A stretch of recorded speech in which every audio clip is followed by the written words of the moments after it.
আসসালামু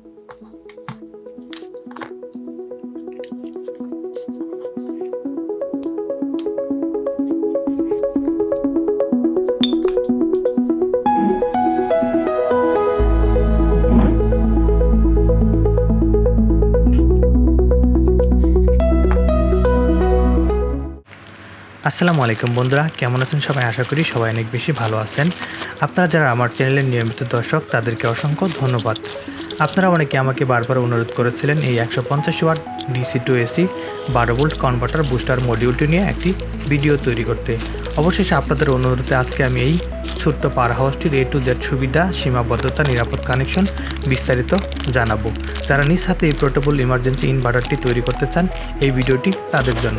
চলুন সরাসরি কাজে নেমে পড়ি। আজকের এই নতুন ভিডিওতে সবাইকে স্বাগতম। এই সম্পূর্ণ ভিডিওটিতে আপনার সাথে থাকবো সুমন, আর আপনারা দেখছেন Bangla first idea YouTube channel. আপনি যদি আমার চ্যানেলে নতুন হয়ে থাকেন তাহলে অবশ্যই চ্যানেলটি সাবস্ক্রাইব করতে ভুলবেন না, আর আপনি যদি অলরেডি সাবস্ক্রাইব করে থাকেন তাহলে আপনাকে অসংখ্য ধন্যবাদ। চলুন তাহলে কথা না বাড়িয়ে আজকের এই ভিডিওটি শুরু করি। এই প্রোডাক্টটি আমি দারাজ থেকে অর্ডার করি, ফাইনালি আজকে আমার হাতে এসে পৌঁছাই। এখন আমরা এটি আনবক্স করব এবং ভেতরে কী আছে দেখে নিব।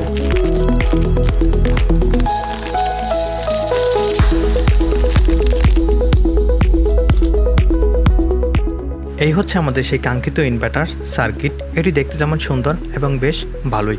চলুন বিস্তারিত নিয়ে আলোচনা করা যাক। এই বোর্ডটি দেখলেই বোঝা যায় এটি একটি 150 ওয়াটের উচ্চ ক্ষমতা সম্পূর্ণ একটি ইনভার্টার বোর্ড। আর ইনপুট হিসেবে আপনি 12 ভোল্ট ব্যবহার করলে আপনি আউটপুট হিসেবে সর্বোচ্চ 220 ভোল্ট পর্যন্ত পেতে পারেন।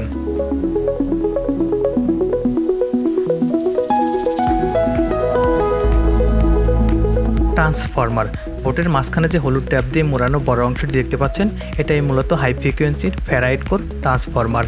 এটি 12 ভোল্ট ডিসিকে পালসের মাধ্যমে অনেক বেশি ভোল্টেজ বুস্ট করে। ট্রান্সফরমারের পাশে যে ছোট্ট হিটসিং লাগানো উপাদান দেখছেন, এগুলো হলো পাওয়ার সুইচ, যা মূলত মোস্ট ফ্যাক্ট।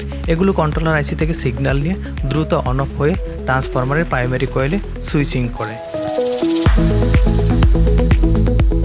কন্ট্রোলার আইসি এই ছোট্ট কালো চিপটি বোর্ডের মস্তিষ্ক। এটি প্রয়োজনীয় ফ্রিকোয়েন্সি এবং pulse with thought modulation PWM signal তৈরি করে মোসফেটগুলোকে ড্রাইভ করে। পাশে থাকা বড় ইলেকট্রোলাইটিক ক্যাপাসিটরটি ইনপুট ভোল্টেজকে ফিল্টারিংয়ের কাজ করে। এছাড়াও সার্কিটটিতে আরও বেশ কিছু রেজিস্টর, ডায়োড ও ছোট ক্যাপাসিটর ব্যবহার করা হয়েছে।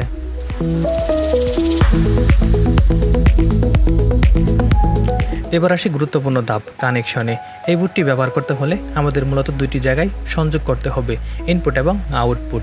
ডিসি ইনপুট সংযোগ। বোর্ডটির নিচের দিকে দেখুন ডিসি প্লাস অথবা বিসিসি প্লাস লেখা রয়েছে। সেই সাথে দেখতে পারবেন যে গ্রাউন্ড লেখা দুটি টার্মিনাল রয়েছে। মনে রাখবেন, এই সার্কিট থেকে ভালো সার্ভিস পেতে হলে অবশ্যই ব্যাটারি কানেকশনের জন্য মোটা তার ব্যবহার করতে হবে। এই অংশে নেগেটিভ এবং পজিটিভ দেখে সোল্ডারিং করে নিব লাল এবং কালো তার দিয়ে। এসি আউটপুট সংযোগ। বোর্ডটির অন্য প্রান্তে একাধিক আউটপুট পয়েন্ট রয়েছে, যেমন B0, B1, B2, B3, B4, B5, অথবা বটম লেয়ারে দেখতে পারবেন কমন লেখা রয়েছে। সেখানে আপনি অবশ্যই দেখতে পারবেন 110, 172, 200 এবং 220 ভোল্ট। আপনার প্রয়োজন অনুযায়ী এখান থেকে কমন লাইন একটি টার্মিনাল ব্যবহার করুন। এই হচ্ছে আমাদের আউটপুট টেস্ট করার জন্য লাইন। এখান থেকে আমরা কমন কালো তারটি মডিউলের কমন লেখা এই অংশে সোল্ডারিং করে নিব এবং অপর তারটি আমরা এখান থেকে আমাদের কাজের সুবিধার জন্য এই অংশে লাগিয়ে নিব এবং এর একটু পরেই দেখতে পারবেন এর কাজ। তো এই ছিল আমাদের সার্কিট সংযোগ। সার্কিটটি টেস্ট করার জন্য আমরা এখান থেকে 60 ওয়াট করে মোট 120 ওয়াটের দুটি বাল্ব নিব এবং দেখব এই বাল্বগুলো জ্বালাতে পারে কিনা। এখন আমরা এখান থেকে ভালো করে আবারও চেক করে নিব আমাদের সংযোগগুলো ত্রুটি আছে কিনা। সব কিছু ঠিকঠাক থাকলে আমরা এখান থেকে ব্যাটারির সাথে মডিউলটির ইনপুট নেগেটিভ পজিটিভ দেখে সংযোগ দিয়ে নিলে বাল্বগুলো জ্বলে উঠবে।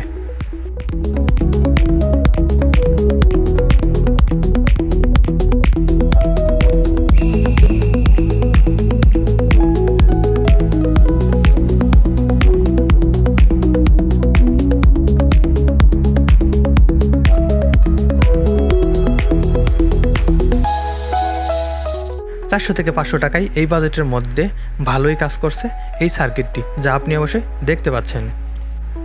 এটি এসি ভিন্ন ভিন্ন ভোল্টেজ আউটপুট নিয়ে যদি আমরা এখান থেকে চেক করি তাহলে আমরা যেটা পেয়েছি 110 ভোল্টে বাল্বগুলো মোটামুটি কম আলো দিয়েছে এবং 172 ভোল্টে মোটামুটি একটু বেশি দিয়েছে এবং 200 ভোল্টে দেখি মোটামুটি আর একটু ভালো আলো দিয়েছে এবং যদি আমরা সর্বশেষ 220 ভোল্ট দিয়ে চেক করি তাহলে সার্কিটটা কিন্তু মোটামুটি অনেক ভালো আলো দিয়েছে, যা বাল্বগুলো আপনি অবশ্যই দেখতে পাচ্ছেন।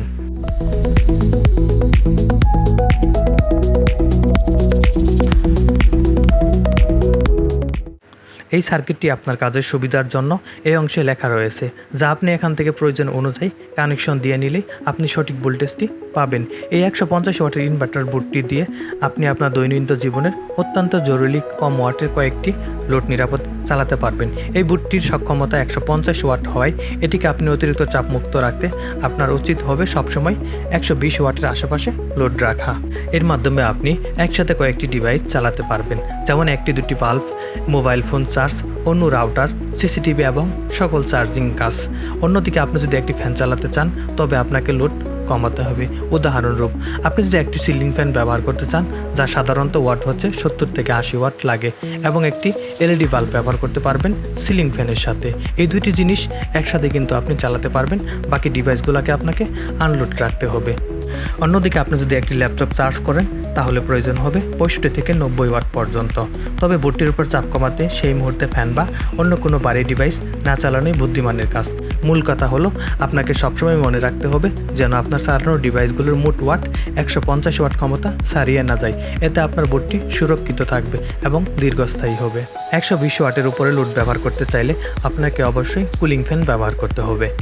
এই ইনভার্টার বোর্ডটি কিন্তু অত্যন্ত কার্যকরী একটি নীতিতে কাজ করে। ডিসি বারবোল্ট ইনপুট হওয়ার পর কন্ট্রোলার আইসিকে মোসফেটগুলোর মাধ্যমে সেই ডিসি ভোল্টেজকে হাই ফ্রিকোয়েন্সি সুইচ করে পালসে পরিণত করে। এই পালসে ট্রান্সফরমারে অনেক বেশি ভোল্টেজে বুস্ট হয়। আউটপুট টার্মিনালগুলো থেকে আমরা 220 ভোল্ট পাই, সেটা কিন্তু স্কোয়ার ওয়েভ অথবা মডিফাই ওয়েভ হয়ে থাকে। একটি অত্যন্ত গুরুত্বপূর্ণ সতর্কতা, উচ্চ আউটপুট সম্পন্ন এই হাই ভোল্টেজটি যা জীবন বিপন্ন করে দিতে পারে, তাই সংযোগ করার সময় অত্যন্ত সাবধানতা অবলম্বন করতে হবে। আপনার লোডের ওয়াটের চেয়ে ইনভার্টারের ওয়াট যেন বেশি না হয়। মনে রাখবেন 150 ওয়াটের বেশি লোড চালালে বোর্ডটি কিন্তু ক্ষতিগ্রস্ত হতে পারে। তো বন্ধুরা, এই ছিল আমাদের 12 ভোল্ট থেকে 220 ভোল্ট পাওয়ার জন্য ইনভার্টার বোর্ডটির সম্পূর্ণ আলোচনা। আপনারা সহজে এটি ব্যবহার করতে এবং ইমার্জেন্সি ব্যাকআপ হিসাবে সোর্স তৈরি করে নিতে পারেন। এই ভিডিওটি কেমন লাগলো অবশ্যই কমেন্ট বক্সে জানাবেন। যদি ভালো লাগে তবে একটি লাইক দিন। এরকম আরও নিত্য নতুন ভিডিও পেতে বাংলা ফার্স্ট এড ইউটিউব চ্যানেলটি সাবস্ক্রাইব করুন। দেখা হবে নতুন কোনো ভিডিও নিয়ে। সে পর্যন্ত সবাই ভালো থাকুন, সুস্থ থাকুন। বাংলা ফার্স্ট এড ইউটিউব চ্যানেলটির সাথেই থাকুন।